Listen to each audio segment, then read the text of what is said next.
Hello friends, आज हम चर्चा करेंगे थर्ड पार्टी इंश्योरेंस के बारे में। बहुत से लोग हैं जो अपने यहाँ पर अपनी गाड़ियों का, व्हीकल्स का, चाहे वो टू व्हीलर्स हों, चाहे फोर व्हीलर्स हों, चाहे ट्रांसपोर्ट व्हीकल्स हों, उसका इंश्योरेंस नहीं कराते हैं। आप भले ही ओन डैमेज इंश्योरेंस ना कराएं, पर थर्ड पार्टी इंश्योरेंस कराना कंपलसरी है, एक्ट में प्रोवाइडेड है।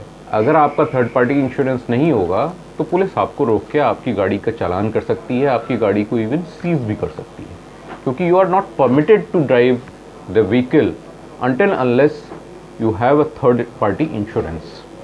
रीज़न क्या है इसका?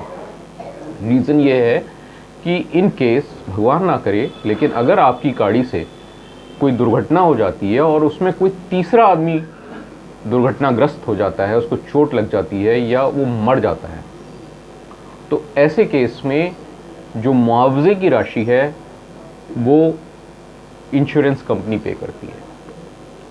अगर उसको चोट लगी है तो उसका हॉस्पिटलाइजेशन का सारा खर्चा और उसकी जितना लॉस ऑफ इनकम हुई है वो, अगर उसको कोई विकलांगता हुई है वो, उस सब का खर्चा इंश्योरेंस कंपनी पे करेगी। और अगर उसकी डेथ हो गई है तो डेथ के क्लेम में जो उसका मुआवजा बनेगा वो इंश्योरेंस कंपनी पे करेगी।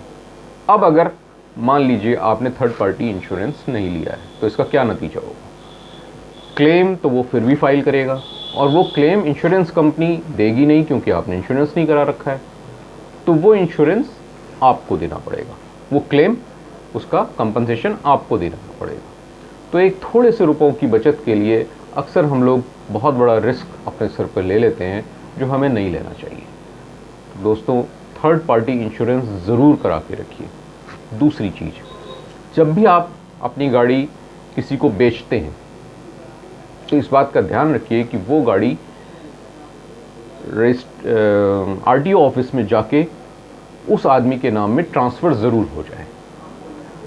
अगर ट्रांसफ़र नहीं होती है और उस गाड़ी से कोई दुर्घटना हो जाती है तो उस का क्लेम देने की जिम्मेदारी भी आप ही की होगी, क्योंकि आरटीओ के रिकॉर्ड्स में रजिस्टर्ड ओनर आप हैं।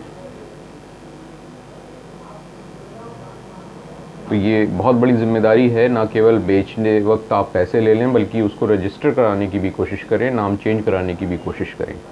अब इसमें क्या सावधानियां बरती जा सकती हैं? एक सावधानी ये बरती जा सकती है इसमें कि अगर भाई बायर का पता नहीं वो कब उसको ट्रांसफ़र कराए, तो ये एक प्रैक्टिकल डिफ़िकल्टी आती है। तो ऐसे केसेस में आप एक 100 रुपये के स्टैम्प पे एक एग्रीमेंट लिखवा लें, बाकायदा उस डेट का, दोनों पार्टी साइन करें इन प्रेजेंस ऑफ विटनेस, तो वो प्रॉपर्टी यानी वाहन को सेल करने का एक सबूत हो जाता है।